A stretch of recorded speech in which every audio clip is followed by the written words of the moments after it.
So hi guys, welcome to my YouTube channel. Guys, आज के इस वीडियो में हम बात करेंगे कि इंग्लिश में लॉन्ग क्वेश्चन का आंसर लिखने का ट्रिक। ठीक है, बिना याद किए केवल ट्रिक से आप अगर इस ट्रिक को देख लेते तो कोई भी आपको इंग्लिश में लॉन्ग आंसर है, बिल्कुल आप उसे इजी तरीके से लिखोगे। और हाँ, लिखने के साथ साथ आपको पूरा भी नंबर मिलेगा, क्योंकि ऐसा ट्रिक बताऊंगा जो कि एग्जामिनर देखता ही आपको फुल मार्क्स दे देते। ये ट्रिक जो है आप सभी में अप्लाई कर सकते हो। आपको इंग्लिश पढ़ना वो लिखने भी नहीं आता, लेकिन आज की जो ट्रिक है, इस ट्रिक से आपको पूरे के पूरे नंबर लॉन्ग क्वेश्चन का आंसर लिखने पर मिलेगा। ठीक है, 100% गारंटी है कि टीचर खुश होकर नंबर देगा। 100% आप गारंटी है पास होने का। ठीक, कोई भी लॉन्ग आंसर आपके बोर्ड एग्जाम में आता है, अब एक चुटकी से उसकी इस ट्रिक से लिखोगे तो 101% आपको नंबर मिलेगा। तो इसके लिए मैं आपको बोर्ड एग्जाम की यहाँ पे पेपर भी ले लिया हूँ और साथ ही साथ कुछ टिप्स भी बताऊंगा। और यहाँ पे बोर्ड एग्जाम की मैंने कॉपी भी ले रखा है। ठीक है, कैसे लिखना है, किस ट्रिक को यूज करना है, आपको मैं सब कुछ यहाँ पे ले रखा हूँ। और आपको ऐसा ट्रिक बताऊंगा कि टीचर पूरा का पूरा नंबर देगा और आपसे काफी ज्यादा खुश हो जाएगा। ठीक है, अब मैंने आपको बता दिया कि बिना याद किए, बिना पढ़े, बिना लिखे, इससे अनपढ़ भी कर सकते हैं इस काम को, जो ट्रिक मैं आपके साथ शेयर करने वाला हूँ। तो सबसे पहले आपको क्या करना है, जैसे बोर्ड एग्जाम में आपके कोई भी लॉन्ग क्वेश्चन आ जाते हैं। ठीक है, जैसे मैं आपको यहाँ पे दिखा देता हूँ। देखो, लॉन्ग क्वेश्चन जो होते हैं 60 वर्ड लिखने के लिए आते हैं। इससे ज्यादा भी अगर लिखने के लिए आ जाए तो नो टेंशन। ठीक है, डोंट वरी, कोई चिंता की बात नहीं है। क्वेश्चन है कि how did the hail stones effect the field of Lencho. ठीक है, अब इसका लॉन्ग आंसर आपको बिल्कुल भी नहीं पता है। अब इसके आंसर मुझे लिखना है। ठीक है, और वो भी लिखना है और पूरा का पूरा नंबर भी लेना है। तो इसको हम किस ट्रिक से लिखेंगे, तो देखो इसके लिए सबसे पहले आपको क्या करना पड़ेगा कि अगर आप क्वेश्चन में सबसे पहले क्वेश्चन वर्ड आए तो उसे कभी भी आंसर लिखते समय क्वेश्चन वर्ड से नहीं स्टार्ट कर देना है। तब आप पूछोगे कि तब कैसे स्टार्ट करनी है। ठीक है, तो ये चीजें मैं बताऊंगा। सबसे पहले सब्जेक्ट को क्वेश्चन में पहचानना है और उसे सबसे पहले आंसर में लिखना है। और आपको कुछ ग्रामर के रूल को ध्यान में रखना है, जो कि मैं आपको कॉपी में लिख कर बताऊंगा कि कौन से रूल है और कैसे सब्जेक्ट को पहचाना और उसके आंसर कैसे लिखना है, जो कि आपको पूरा का पूरा नंबर मिले। आपको कहीं भी कुछ भी मेहनत नहीं करनी। ठीक है, तो सब्जेक्ट को क्वेश्चन में पहचानना और उसे सबसे पहले आंसर में लिखना है। और आपको कुछ ग्रामर के रूल को भी ध्यान में रखना है। कौन से रूल है वो मैं आपके साथ शेयर करने वाला हूँ। तो सबसे पहले ये क्वेश्चन है। ठीक है, क्वेश्चन ये है, how did the hell stone effect the field of Lencho.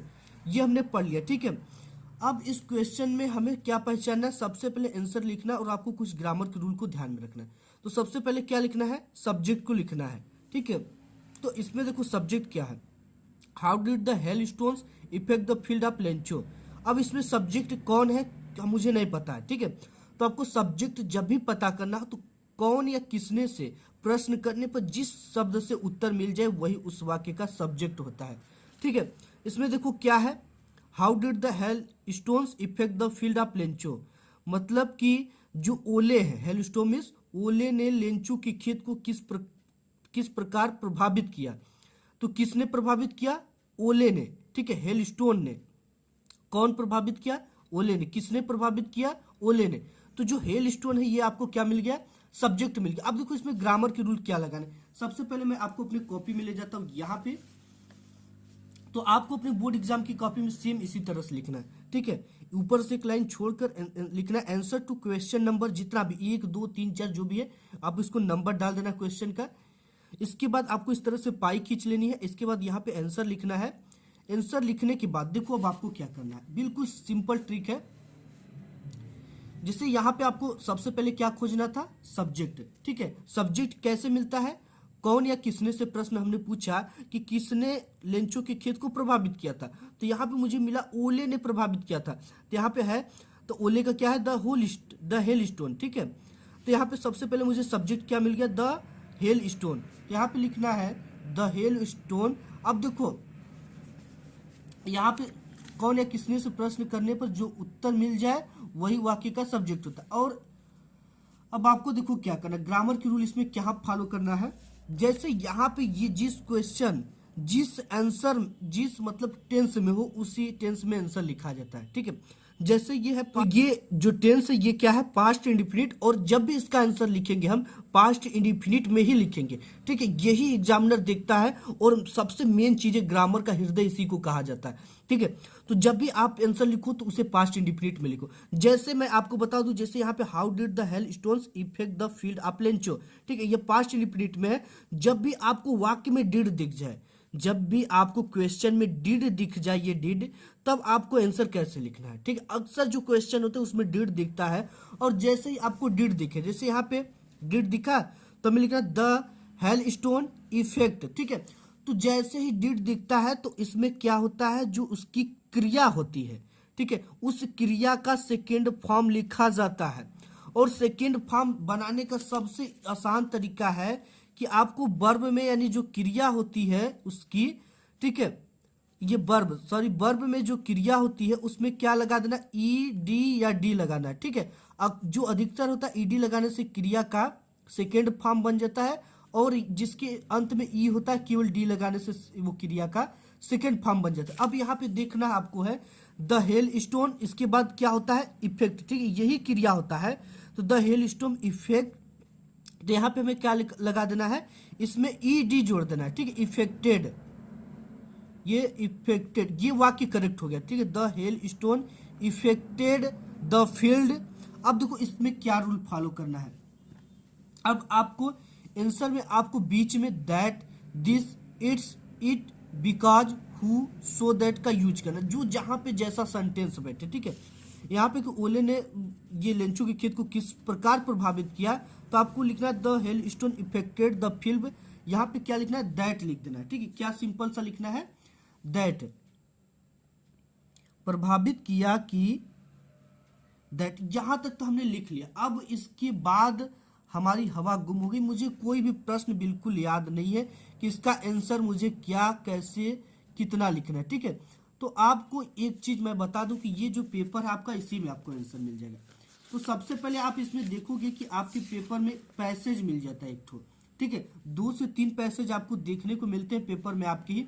तो आपको देखो क्या करना है, सबसे पहले आपको शुरू की 1 से 2 लाइन छोड़ देना है, ठीक है। शुरू के 1 से 2 लाइन पैसेज के छोड़ देना है।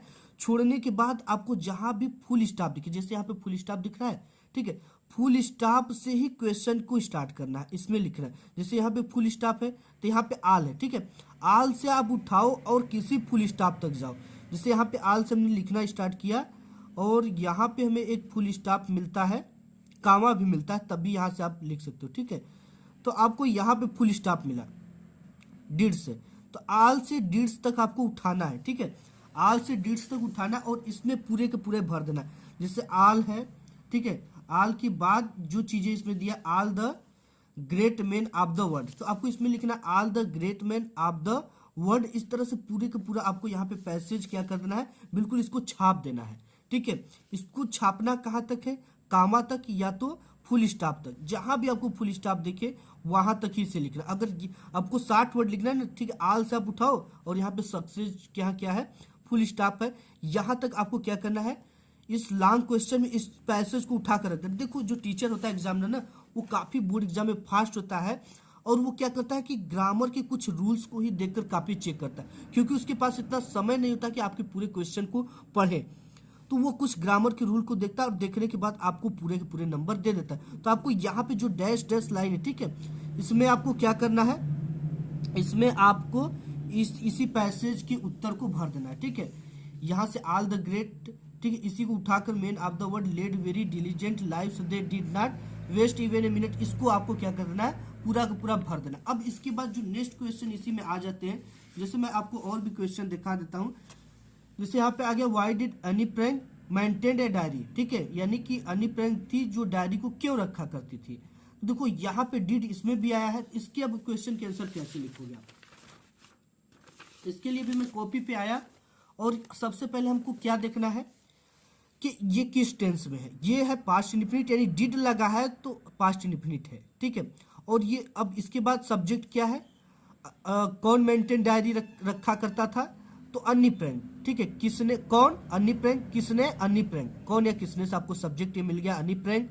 इसके बाद आपको अन्नी प्रैंक मेंटेन, ठीक है, ये डिड लगा हुआ है तो इसका सेकेंड फॉर्म लिखेंगे, तो इसमें डी या ईडी लगाने से बनता है, ठीक। जिसके अंत में ई हो तो डी लगा दोगे तो बन जाएगा, और नहीं है अंत में ई तो आपको ईडी लगा देना है, ठीक है। क्या लगा देना है वर्ब में आपको ईडी लगा देना है, ठीक है। तो यहाँ पे हमने क्या लिखना है, अनी प्रैंक मेंटेन्ड ए डायरी, ठीक है। अनी प्रैंक डायरी क्यों रखा करती थी, तो अनी प्रैंक डायरी रखा करती थी। यहाँ पे अनी, यहाँ पे हो गया, आप देख सकते हो अनी प्रैंक मेंटेन्ड, ठीक है। हमने क्या लगाया, ई डी लगा दिया, ठीक है। ए डायरी बिकॉज, आपको क्योंकि हमने बताया कि क्वेश्चन वर्ड वाले शब्द लिखने होते, जैसे आपको यहाँ पे बीच में आपको, जैसे आपको क्वेश्चन, आप ये क्वेश्चन सेंसर बनाते हो तो आपको दैट, की, दिस, यह, इट इज और बिकाज, हु जैसे सो दैट का यूज करना है, ठीक है। तो आपको यहाँ पे बिकाज सुटेबल है, तो बिकाज अनी prank maintained a diary, because अनी प्रैंक डायरी को रखा करती थी क्योंकि। अब क्योंकि में देखो पैसेज आपको कई ठो देते हैं इंग्लिश में, तो आपको क्या करना है, दूसरे पैसेज से उठाना है। कोई भी आप पैसेज ले सकते हो, इसी पैसेज में से आपको वन से उठा लेना है और कहाँ तक लिख देना है, सक्सेस तक, ठीक है। सिंपली आपको उठाना है, एक फुल स्टॉप से एक फुल स्टॉप तक इसमें लिख देना है। तो ये आपको क्वेश्चन मेंटेन। इसके साथ ही साथ नेक्स्ट बात कर लेते हैं, जैसे कि कोई क्वेश्चन दिया है जिसमें सहायक क्रिया भी लगनी है, ठीक है, और वो सहायक क्रिया लगाना है हमें, तो उसको कैसे हम बनाएंगे। जैसे यहाँ पे दे रखा है what was valley favourite past time, ठीक है। वैली अपना जो दिन भर का समय था वो कैसे व्यतीत किया करती थी, कैसे व्यतीत किया, ठीक है। तो यहाँ पे आपको वैली फेवरेट मिल गया, वैली क्या मिल गया, सब्जेक्ट, तो वैली वाज है तो वैली के बाद वाज आपको लगा देना सहायक क्रिया, ठीक है। तो इसका जो बन जाएगा यहाँ पे ये हो जाएगा वैली,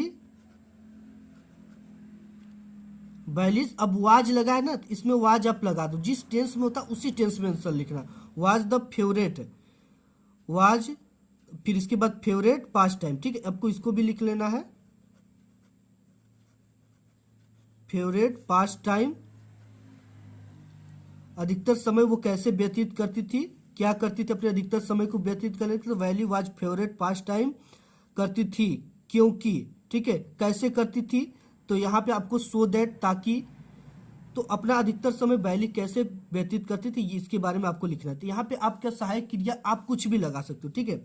आपको दैट पास करती थी कि, यहाँ पे दैट लगा देना, दैट के बाद इस तरह से आपको क्या करना है, पैसेज को सिंपली भर देना है। तो इस तरह से आप लॉन्ग आंसर लिखोगे तो आपको पूरा का पूरा नंबर मिलेगा और टीचर भी खुश होगा, क्योंकि टीचर देखो क्या करता है, आपके ग्रामर के रूल को देखता है, ठीक है। ग्रामर के रूल को देखने के बाद आपको नंबर देता चला जाता है। तो आज की वीडियो में बस इतना ही, मिलूंगा एक नेक्स्ट वीडियो में, तब तक के लिए धन्यवाद।